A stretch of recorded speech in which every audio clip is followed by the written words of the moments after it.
Karen and I moved here from New York in 1994. You know, from my own standpoint, we had come from a totally different background. A spiritual life was one of following a certain set of rules rather than pursuing a relationship. Very shortly after we arrived, we were invited to attend a conference, is what they called it, a 3-day. And it really was the beginning for me of an amazing new walk, a new realization of what a personal relationship with Christ would look like. So the concept was introduced, and I was like, well, what if that's true? Can you imagine if that's true, that what God says about me is more true than what I say about me or what the world says about me? Because if that's true, everything changes at that point. And what I've come to discover over these 20-something years is it is true, and it has had an amazing impact in my walk with the Lord moment by moment. An attitude toward God is that, Lord, whatever you want to do with me, that I'm open to that. Actually, I say it every morning as I'm driving to a job that I really don't like. I say, well, what if God is more concerned with who I'm trusting moment by moment than what I'm doing? And that's where he has me right now. I'd rather be doing something else. But for right now, what God is showing me is that he desires a relationship with me more than anything.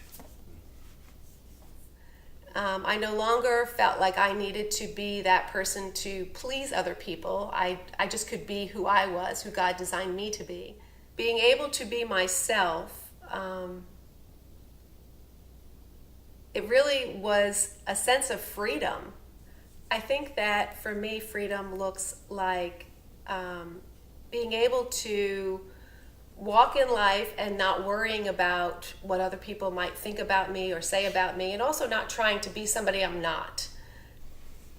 I think when I attended the 3-day and then the 5-day, I know I wanted more. I just wanted to keep learning, and I was really excited to keep learning. I mean, I was also raising 3 young boys at the time, so I was a little intimidated, especially to consider going to the Institute. I'm not a big reader, and well, at least back then I wasn't a big reader.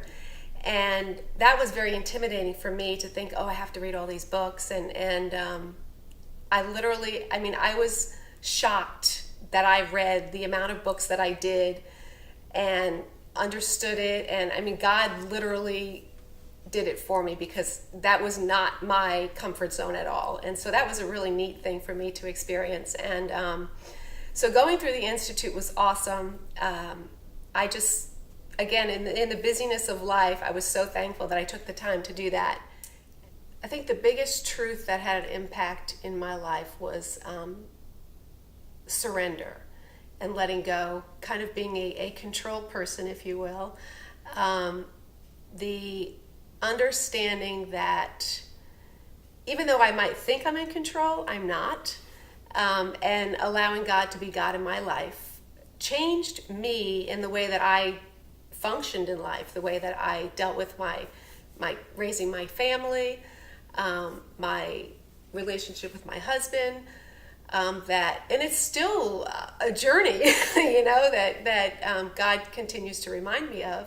And when it came time for the final project, I knew, I didn't know what I was going to do. God woke me up during the middle of the night one night, and it was going to be on surrender. That was a big learning process for me about letting go. And during the middle of the night, I woke up and God told me that I was going to go to King's Dominion, and I was going to do my final project at King's Dominion. And so there's this, I don't know if you'd call it a ride. I'm not sure I would call it a ride, but it's a it's not an event, it's, what is It's it an called? experience. It's an experience where you are hoisted, you're harnessed up and hoisted up onto this large, high swing type thing. And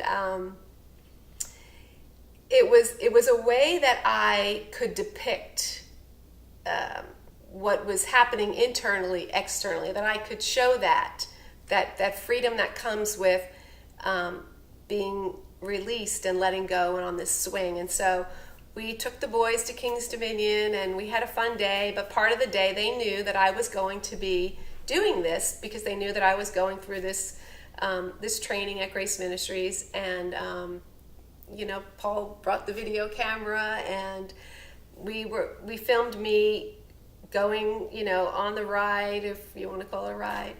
And I think what was really neat for me is that I kind of knew that would be experientially something that I would be able to look back on.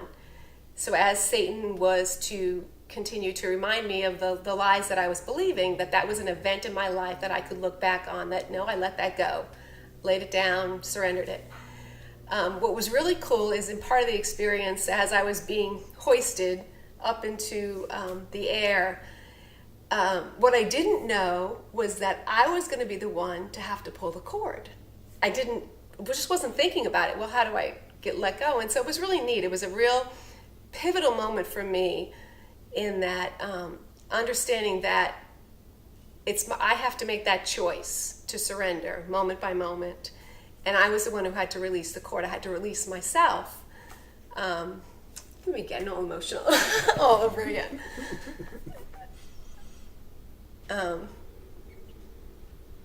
it continues to be a moment by moment choice of letting go and surrendering. And it was neat. It was a neat experience.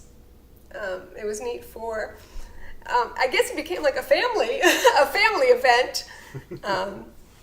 So anyway, yeah, cut.